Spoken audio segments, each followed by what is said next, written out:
Deus, boa noite, paz seja convosco. Vamos ler Provérbios 30. Provérbios 30, versículo 2 primeiro. Versículo 2 e 3. Depois vamos ler Deuteronômio 4. Provérbios, capítulo 30, versículo 2 e 3.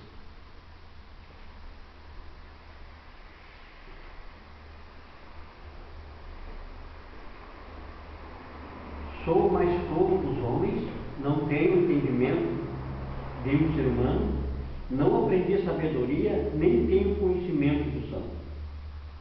Agora vamos ler Deuteronômio capítulo 4, versículo 10. Deuteronômio capítulo 4, versículo 10.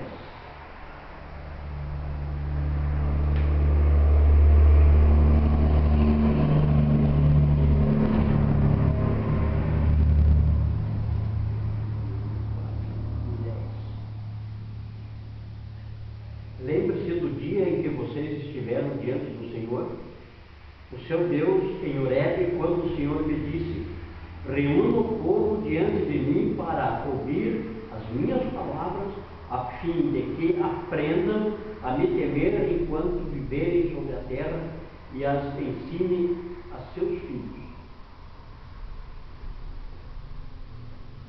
Vamos a Deus. Senhor Deus, estamos na tua presença, Senhor amado, pedindo sabedoria e entendimento da tua palavra para que possamos aprender contigo. Pai eterno, em nome do Senhor Jesus Cristo, nós estamos diante de ti, levando nosso pensamento diante do trono da tua graça. Amém. Então vamos estudar este livro, e hoje eu tenho uma palavra importante para nós. Toda a palavra de Deus é importante, mas eu tenho uma palavra nova. Tá, nós vamos estudar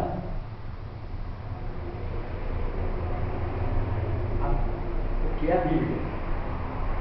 A Bíblia é a palavra de Deus. Eu vou dar uma adiantada aqui, para ver se eu chego até o final do texto, antes de orar de terminar.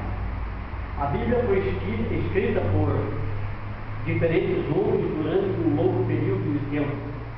Deus inspirou cada um deles e eles escreveram o que Deus lhes disse, porque a profecia nunca foi produzida por vontade de homem algum, mas homens santos de Deus falaram inspirados pelo Espírito Santo. Isso está em 2 Pedro capítulo 1, versículo 21. Toda a Escritura é divinamente inspirada, segundo Timóteo 3,16. Não, a Bíblia ela foi inspirada pelo Espírito Santo, não foi o pastor Silva da vida que escreveu. E toda ela diz aqui que toda palavra ela é inspirada por Deus. Então, toda palavra que está aqui na Bíblia Sagrada, que está escrito aqui, tudo isso foi inspirado pelo Espírito Santo de Deus. Homens de diferentes épocas, homens com sabedoria, homens que nem não sabia grande coisa, como Amós ele era boieiro, diz a palavra de Deus, ele era boieiro, ele era boiadeiro. O que tinha a ver boiadeiro com profecia? Mas Deus usou Amós e usou todos eles que foram vindo de uma ideia central, dirigida, ligada pelo Espírito Santo, para falar de uma coisa só, de Jesus. Então eles foram escrevendo, um escrevia um pouquinho ali, um escrevia livros grandes, outro escrevia livros no Antigo Testamento só com apenas alguns versículos, mas tudo inspirado pelo Espírito Santo e tudo com a mesma visão, com a mesma ideia, porque foi inspirado por Deus. Depois, mais no finalzinho, eu vou comentar sobre isso aqui. Deus criou o homem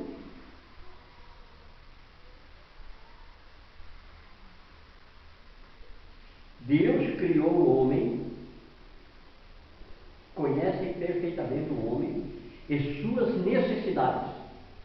Portanto, ele é capaz de escrever leis e princípios que são para o bem-estar do homem. Cientes disso, nos dirigimos à Bíblia com reverência, considerando-a como a lei acima de todas as leis dos reinos, de todos os reinos.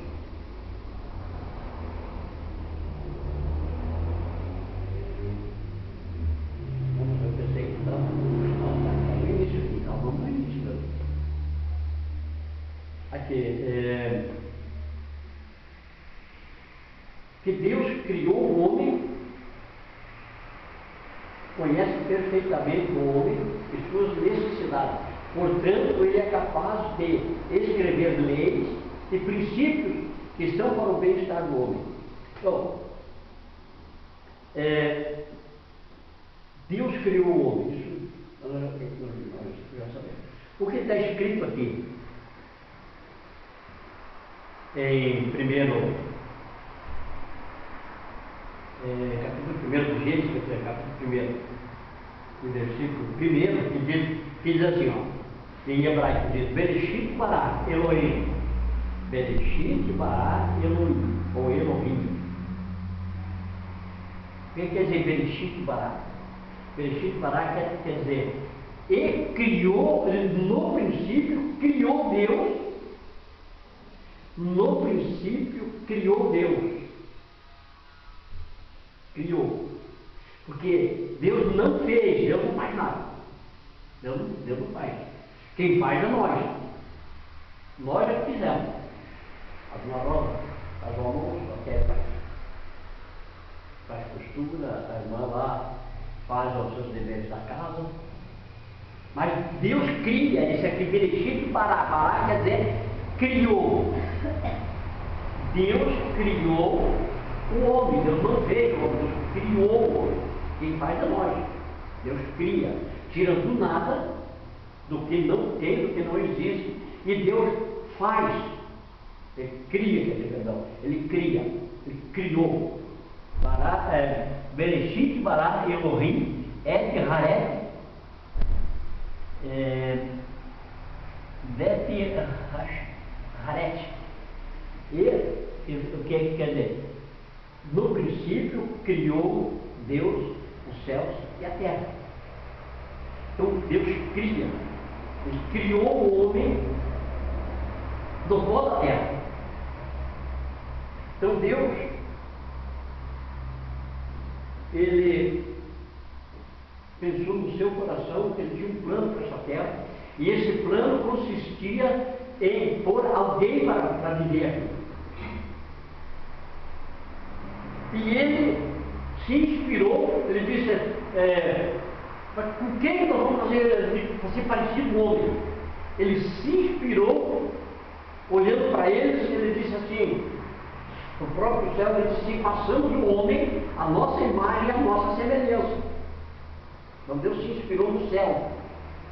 E foi na terra, fez lama, ele fez lama,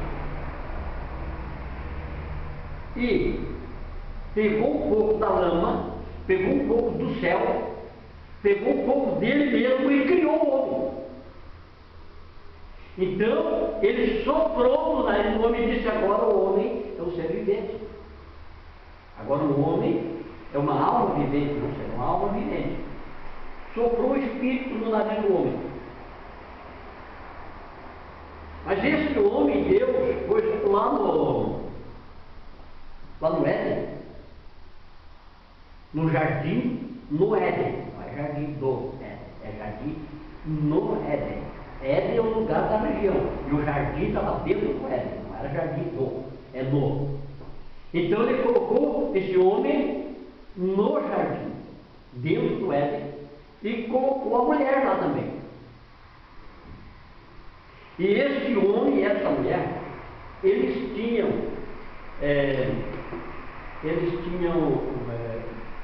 comunhão com Deus, contato com Deus, todos os dias eles tinham contato com Deus. Eles falavam com Deus, eram íntimos de Deus. um dia apareceu um tal de serpente,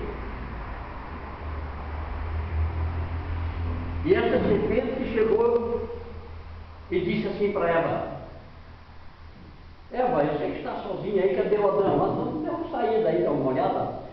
Vem cá, está vendo aquela árvore lá, que é aquele fruto bonito? Já estou. E por que você não come? Ela disse: não. O Deus que nos criou, Ele sabe todas as coisas, Ele sabe perfeitamente bem as coisas que servem para nós, para a nossa necessidade, e as que não servem. E essa é uma delas. Deus disse: não é para comer esse fruto. Porque o dia que você comer esse fruto, você vai morrer. A serpente disse: não. Que esperança. Deus está falando isso, que se você comer esse fruto, vocês vão ficar igual a Deus. Fica esperto, vão saber dessas coisas, vão saber discernir mal e bem. Ele vai lá e pega, ele tira só um pedacinho para você ver. E ela caiu na conversa. Foi lá e comeu. Quando ela comeu, alguma coisa mudou nela. Apareceu Adão. Ela disse: olha, a serpente me disse para comer da fruta, e não é que a fruta é gostosa mesmo? Quer um pedacinho? Não, porque é isso, Eva. Deus falou que não é para mexer nessa árvore. É duas árvores que nós podemos mexer. É essa aí do conhecimento do bem e do mal, e a outra árvore que é a árvore da vida. Não é para mexer, Deus que não é para mexer nessas árvores. Não, mas eu comia porque é gostoso. Todo um pedacinho, eu e o Adão também comeu. Mas vamos que Adão e Eva, eles eram feitos com parte da terra, foram criados com parte da terra, com parte do céu, e parte grande, a maior parte, que veio de Deus. E eles tinham sobre ele o cabode. Cabode quer dizer, eles tinham a glória de Deus sobre eles. Então a glória de Deus estava sobre eles, porque eles, todos os dias, na viração do dia para a noite, ou da noite para o dia, Deus se encontrava com eles. Eles tinham esse contato com Deus. E Deus falava com eles. Então eles tinham a glória, eles tinham o cabode sobre eles. A gente diz assim: não, isso é Shekinah. Não, Shekinah nem tem na Bíblia, o certo é cabode, é glória. Bom, e eles tinham essa glória. Mas quando, isso é uma conjectura, uma teoria, não é uma doutrina, é uma teoria. Teoria ou conjectura é coisa assim que, digamos assim, que nós estamos supondo que é um pressuposto que essa coisa podia acontecer de alguma outra coisa. Então é uma teoria, é um pressuposto. Aí que diz que eles comeram, eles tinham a glória de Deus, comeram a maçã. Deus disse: não coma, porque Deus sabia. Deus não sabia o que era bom para Adão e Eva, ele sabe que é bom para nós também. Ele disse: meu filho, não faz, não faz, porque Deus sabe que aquilo não vai fazer bem. Então eles tinham a glória, eles tinham o cabode. A glória quer dizer que eles faziam o quê? Eles brilhavam. A história de Moisés. Moisés ficou 40 dias, pela segunda vez, 40 dias e 40 noites lá no monte, falando com Deus. Quando Moisés desceu de lá, o que é que aconteceu? O rosto de Moisés brilhava. Que ele foi obrigado a armar um véu na cabeça de Moisés, por causa que a cabeça de Moisés brilhava, porque Moisés estava com o cabode de Deus sobre ele, com a glória de Deus sobre ele. E essa glória estava lá no Éden, junto com Adão e Eva. Quer dizer, é uma teoria. Mas vamos supor que fosse isso. Daí as pessoas dizem assim, porque daí eles se sentiram nus e Deus matou o carneiro, o cordeiro, sei lá o quê, e fez uma roupa para eles de pele de carneiro. Mas se nós prestar atenção, é uma teoria, se nós prestar bem atenção, diz assim, ó, que Deus vestiu a eles, que eles tinham pegado folha de parreira, que eles se sentiram nus. Por que eles se sentiram nus? Que quando eles pecaram, que eles comeram a fruta proibida, a glória de Deus foi se afastando, eles foram se apagando. Aquele brilho que eles tinham, aquela comunhão que eles tinham com Deus, foi se apagando, foi murchando e foi sumindo deles. Então, quando Deus, na virada da tarde para a noite, que Deus passeava todos os dias no jardim, ele achou falta do Adão e gritou: Adão, como é que anda, Adão? Cadê você? Adão, não, Senhor,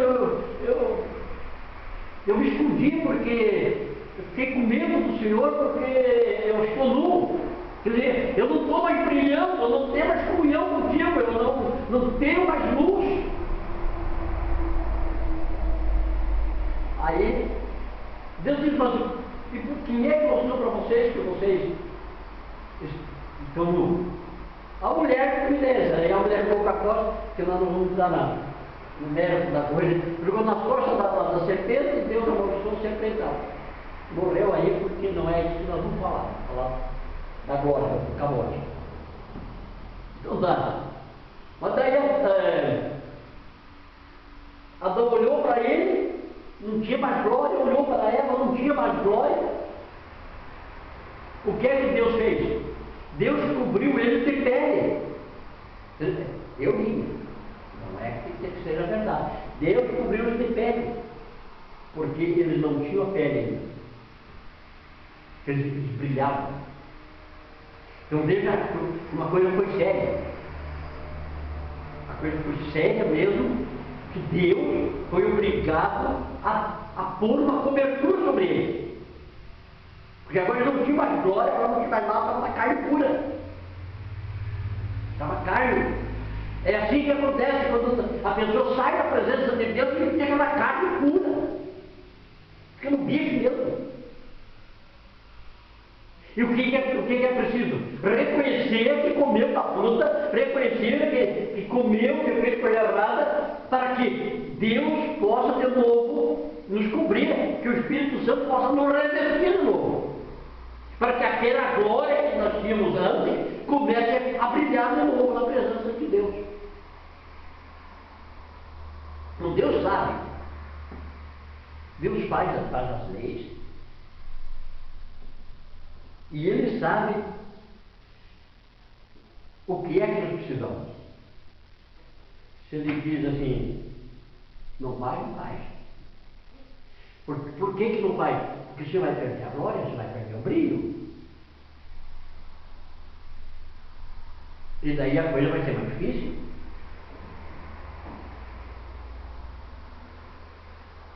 Vai ser mais difícil porque daí você vai comer o pão com suor no rosto. Aí você vai se cansar. Eu vou pôr abrolhos, espinhos na terra, ervas daninhas, e você vai comer vegetal. Por quê? Porque perderam a glória, perderam o cabote. Tanto é que se vai no campo mesmo, aonde o pessoal planta, eles fazem a plantação, eles são obrigados a passar veneno, são obrigados a passar um monte de coisa para o mato não matar a planta, a plantação, aquilo que é comida, aquilo que é alimento para nós. Mas assim que eles tiram o alimento dali, o mato vem. Por mais veneno que passou, o mato vem e cobre toda aquela região de volta de mato, até que eles voltem a roçar, a arar a terra e plantar de novo. Então Deus diz assim, vocês vão sofrer por causa da tua desobediência, porque se perdeu minha glória, agora você vai sofrer. Vai comer o teu pão com o suor do teu rosto. Você vai arar a terra e vai esperar a terra dar fruto. Tudo porque uma desobediência de Eva. Então Deus sabe todas as coisas, Ele faz as coisas para nós, Ele conhece a nossa necessidade e faz as leis, o que está escrito aqui, ó. Ele fez as leis, mandou escrever aqui, ó, que é aqui que nós devemos nos orientar. Todas as coisas. Vida espiritual, vida conjugal, vida material, empresa, financeiro, tudo aqui. Política. Não, mas eu estou falando de política. Não, está aqui, não, está aqui na Bíblia. É só ler. Tudo que está escrito na Bíblia aqui, ó, sobre política está se cumprindo no Brasil e no mundo inteiro. Então, não está escrito na igreja, mas está aqui, bíblica, profecia bíblica que vai se cumprir. E está se cumprindo. Então Deus sabe todas as coisas, Ele deixou aqui, ó. Isso aqui, ó, é mais diz, a Bíblia é o manual sobre isso. Não é, a Bíblia não é o manual, ela é muito mais do manual. A Bíblia é a própria sobrevivência do cristão. É só se orientar por aqui que a vida vai com uma beleza. Tá? Vamos para frente. A palavra de Deus, a palavra de autoridade de Deus, o conhecimento que um autor tem do assunto tratado e a sua capacidade de chegar a conclusões corretas dão autoridade à sua obra. Ó, então tá, o conhecimento que o autor tem do assunto, então tá aqui, ó, o conhecimento que Deus tem de nós, a nossa estrutura, dá legalidade para ele chegar em conclusões corretas sobre nós. Ah, mas o médico disse que é assim. O médico disse que eu ia morrer há 20 anos atrás, o médico disse, você vai morrer. Mas Deus conhece a nossa estrutura, e Deus disse, não vai morrer. Não é a hora. Duas vezes, não, 3 vezes ele falou. A primeira vez, quando eu entrei no hospital, quando eu fui voltar para lá. Antes disso, eu fui consultar lá, foi a Giane, o Gerê, o cara, juntos lá. Ele disse, Valdemiro, vocês se firmem porque tirar um câncer, um tumor, não é brincadeira. Você pode morrer na mesma operação.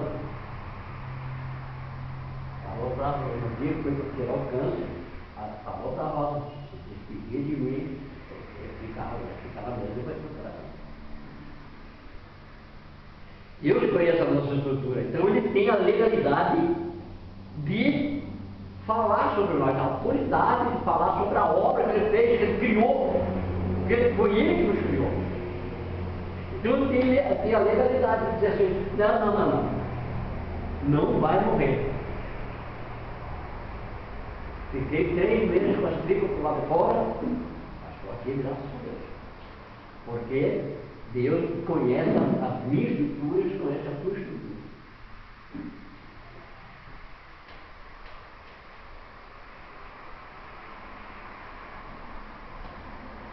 Tá, como autor Deus da autoridade na escritura, ele sabia a respeito do que escreveu e sempre chegou à conclusão acertada. Deus distribuirá galardões e praga exatamente da forma que a Bíblia diz que o fará. Por esta razão, Ele dá às Escrituras uma autoridade que exige a atenção de toda pessoa. O testemunho do Filho de Deus foi: a tua palavra é a verdade. João 17:17. Então Deus, Ele deu autoridade, Ele distribuirá galardão e pragas. No livro de Deuteronômio, capítulo 28, inicia com as bênçãos do Monte Ebal. Mas ele termina com maldição sobre o Monte Gerizim. Quer dizer, se vocês andarem na minha presença, vocês vão ser abençoados, vocês vão ter muita prosperidade, vocês não vão pedir emprestado para ninguém, vocês não vão dever nada para ninguém, pelo contrário, vocês ainda vão emprestar para as outras nações, ou emprestar para as outras pessoas. E as pragas é a mesma coisa. Então daí ele diz assim: mas se vocês não ouvirem a minha voz e não derem ouvido aos meus mandamentos, não obedecerem aos meus mandamentos, todas essas pragas vos alcançarão. Vocês não terão dinheiro, vocês pedirão emprestado, viverão na miséria, amaldiçoarei a vossa amassadeira, amaldiçoarei as obras das suas mãos. Que do capítulo 28, do versículo 1 até o 28, até o versículo 28, é bênção. Do 28 para frente, daí é só desgraça para quem não ouve, não obedece a palavra de Deus. Deus conhece todas as coisas. Como eu disse, esse Bereshit bara Elohim, no princípio criou Deus. Quando Deus criou nós, Ele criou todas as coisas, Ele sabia tudo direitinho o que era para fazer, o que não era para fazer, quem obedecesse e quem desobedecesse. Ele nos criou com a sua glória, com o seu carrões sobre a nossa vida. Tá, e o testemunho, Jesus disse: a tua palavra é a verdade. Então, se a palavra de Deus é a verdade, é aqui que nós temos que nos guiar, é aqui que nós temos que nos orientar. Isso é a nossa bússola, a orientação que leva direto para a cruz do Calvário, e da cruz do Calvário leva direto ao céu, que leva direto a Jesus. Então, aqui esta é a bússola, é a orientação aonde nós podemos chegar, até a cruz do Calvário e chegar até Jesus.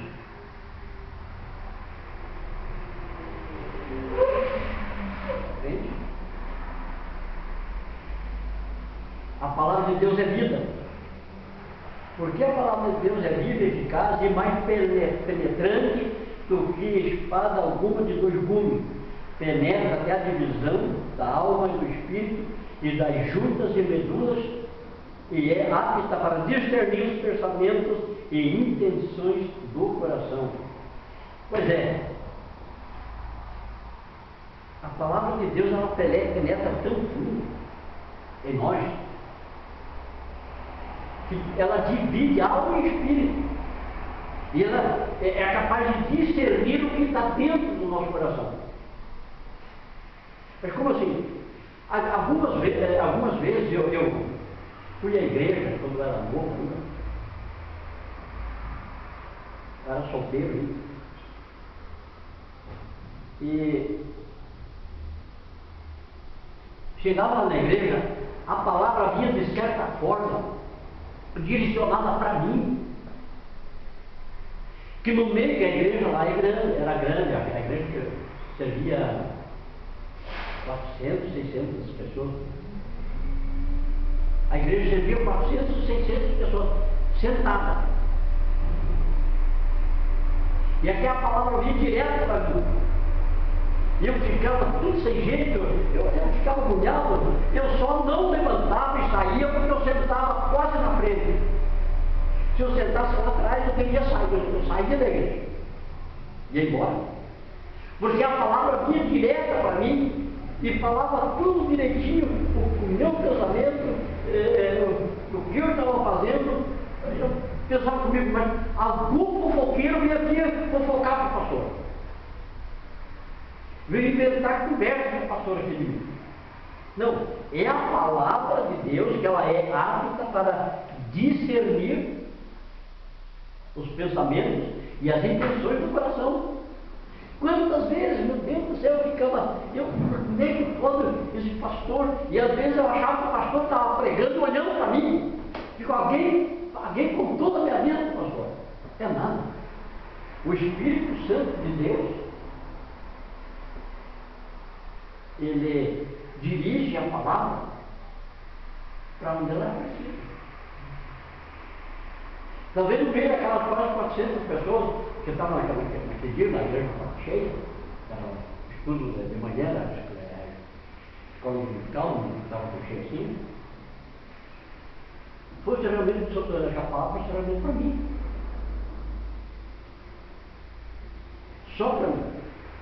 Porque eu olhava em volta assim, eu não via ninguém incomodado, só eu. Digo, alguém veio aqui e fofocou, pastor, mas não é que eu falo fofoqueiro, é nada. A palavra de Deus, ela é para isso mesmo. O Evangelho é para isso mesmo, é para confrontar o pecado. O Evangelho que não confronta o pecado não é Evangelho. O Evangelho é para confrontar o pecado, que é para fazer a pessoa se arrepender.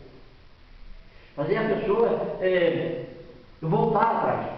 Pensar com ela, dizer, mas o que eu estou fazendo? Depois eu pensava, comigo mesmo, não, mas essas pessoas que estão aqui,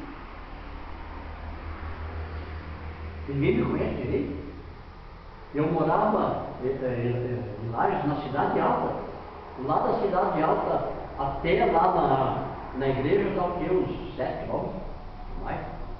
Dá uns 7 quilômetros. E de lá, na época, só ia eu para a igreja. Como é que alguém ia fazer fofoca de mim? É nada. Era o Espírito Santo, era a palavra pegando em mim, para mim me consertar, para mim me endireitar. Então, Evangelho, palavra viva, palavra que é verdade, ela tem que confrontar o pecado, não adianta. Obedecer a Bíblia traz vida. Aqueles que estão mortos nos pecados podem se tornar nova criatura e receber vida espiritual por meio da obediência à palavra de Deus. O Espírito Santo utiliza a palavra de Deus para convencer o homem do pecado, da justiça e do juízo, que está em João 16:8. Aqueles que são convencidos recebem a palavra, nascem de novo, recebendo assim a vida espiritual de maneira, primeiro Pedro 2 diz que somos renascidos. Então, quando essa palavra vem e nos convence, então a gente nasce de novo. Jesus disse assim, se você quer entrar no céu, você tem que nascer de novo. Daí Nicodemo disse, mas como é que é isso, mestre? Eu já um homem velho, como é que eu vou? Eu nasci de novo, entrar de volta no ventre da minha mãe? Não, porque não nascer da água e do Espírito. É ali que nasce de novo. O Espírito Santo também usa a palavra de Deus para manter a vida espiritual por meio da alimentação de nossas almas, um alimento espiritual. É a água espiritual. Aquele que estuda a palavra encontra nela o que precisam para viverem limpos e em santidade. João 15:3, Jesus disse a seus discípulos, vós já estáis limpos pela palavra que vos tenho falado. E olha, Jesus ensinou muitas coisas. Ele diz, vocês já estão limpos pela palavra que você tem falado. Mas por que Jesus foi falando, foi ensinando e dizendo assim, olha, vocês já estão limpos pela palavra que você tem falado? Por que Jesus falava isso? Porque Jesus queria e quer que nós, seres humanos, volte àquela glória que acabou de lá do Éden. O Adão perdeu, entregou o Éden, entregou a terra de mão beijada para a serpente, para o Satanás. Agora Jesus veio para resgatar esta glória, esta glória. E Ele quer que esta glória que tinha lá no Éden, volte para o homem. Então Ele disse, a minha palavra é a verdade. Mas como que vai voltar esta glória que acabou? Através do Espírito Santo. Quando recebemos o batismo com o Espírito Santo, então ficamos elétricos, cheios de poder, cheios da graça. Temos que pula, glorificam a Deus, cheios do poder de Deus. Quer dizer, a glória não é ainda toda aquela glória que estava lá no Éden, no jardim, mas é uma parte da glória. Aí toda esta glória vai voltar depois do arrebatamento, depois que Jesus levar a sua igreja, a sua noiva de volta. Então, esta glória, este brilho, essa resplandecência vai de novo voltar, mas daí completo lá no céu. Que a palavra de Deus diz assim, que lá já não precisa mais de sol, mais de lua, não precisa mais dessa luz elétrica, porque o Senhor mesmo é a nossa luz. Quer dizer, aquela glória lá do Éden vai estar lá no céu, nos envolvendo a todos de novo. Então por isso que Deus vai orientando ano após ano, e quando Ele viu que a coisa não ia só para o homem, Ele disse assim, a quem enviarei? E a quem me manifestarei? Jesus disse, eu aqui, Pai, deixa que eu vou. Eu resgato, vou resgatar esta glória, vou resgatar o cabote que foi perdido lá no jardim do Éden, eu vou resgatar. E Jesus veio como homem, porque foi o homem que perdeu a glória, foi o homem que entregou. Então Jesus veio como homem, nasceu de mulher, nasceu homem, carne, osso. A própria Bíblia diz assim, que aquele que não confessa que Jesus veio em carne, sangue e osso, este não é de Deus. Jesus veio em carne para passar as mesmas coisas que nós passamos, que nós sofremos, que nós sentimos, para Ele poder resgatar a glória, sofrer as mesmas tentações. Jesus ficou 40 dias e 40 noites sem comer, sem beber. Então, lá no Éden, no jardim do Éden, ele ganhou a Eva, porque os anjos disse, Eva, olha que coisa mais bonita, essa fruta, come. Passa aí para o teu marido, come os dois. Agora, Jesus, 40 dias e 40 noites, Jesus disse, eu ganhei o primeiro homem, o primeiro casal lá no jardim, lá no Éden, e eu vou ganhar esse aqui também ele é homem. Olha, diz a palavra aqui que se você é o Filho de Deus, transforme essas pedras em pão e coma, mate a fome. Ele tentou ganhar Jesus no Cristo, como ele ganhou Adão e Eva, o Eva e Adão. Ele tentou, mas Jesus disse, nem só de pão viverá o homem, mas de toda a palavra que sai da boca de Deus. Quer dizer, se Jesus cai na conversa, come o pão, entregava mais uma vez na mão do cão. Mas Jesus ele disse, não, Pai, eu vou lá, eu vou me despir da tua glória, vou me despir da glória e vou como homem. Aí lá no monte da transfiguração, não lembro agora se é Mateus ou é Lucas 17, que diz que Jesus se transfigurou e brilhou lá no monte. Jesus brilhou. Mas onde é que está o milagre aí?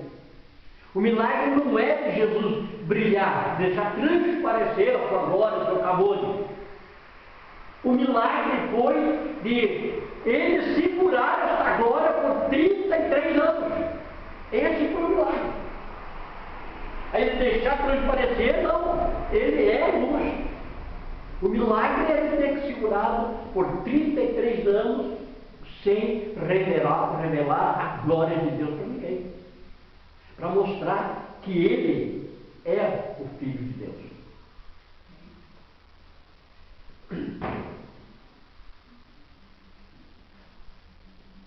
E ele veio e resgatou de volta.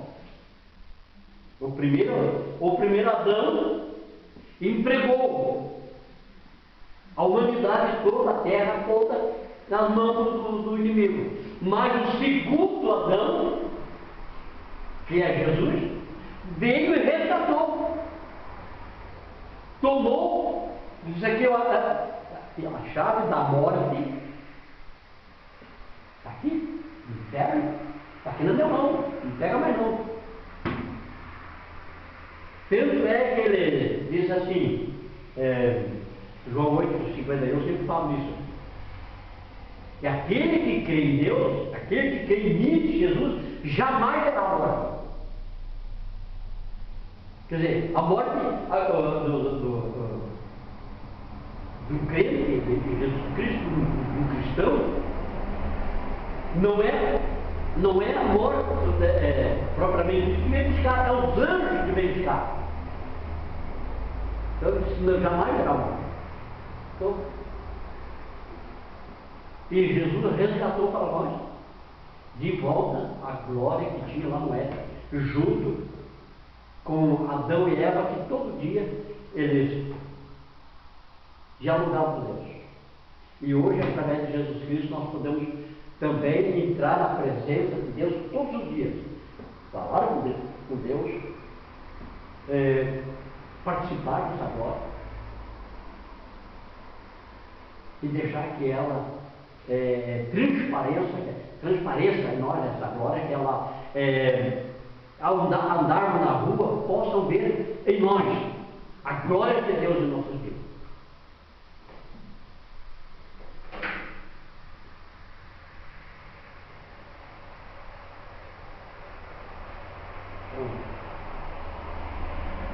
Aqui só vou continuar aqui para nós terminar.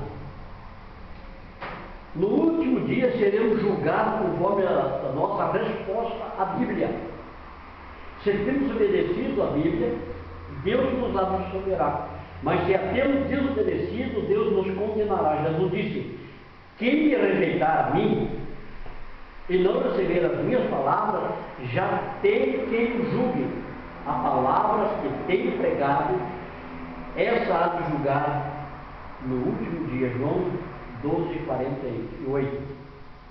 E tem muitas outras advertências. Então, só vamos ser condenados, julgados e condenados, se quiserem, porque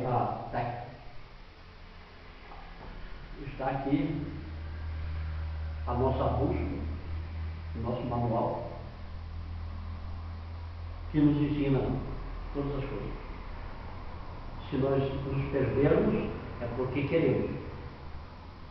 Basta somente olhar para a palavra de Deus e seguir o que está escrito. Manter o cabode, a glória sobre nós. Amém? Que Deus abençoe a todos em nome de Jesus. Vamos ficar em pé, vamos por esta palavra. Quinta-feira estamos aqui de novo em nome de Jesus.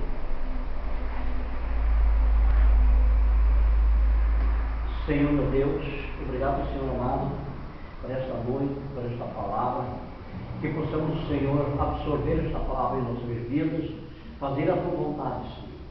Olhar para a tua palavra, meu Pai, e obedecê-la, que através dela nós obteremos a nossa salvação, a nossa vida em Jesus Cristo. Pai amado, para a honra e a glória do teu nome, nos agradecemos, em nome de Jesus. Amém.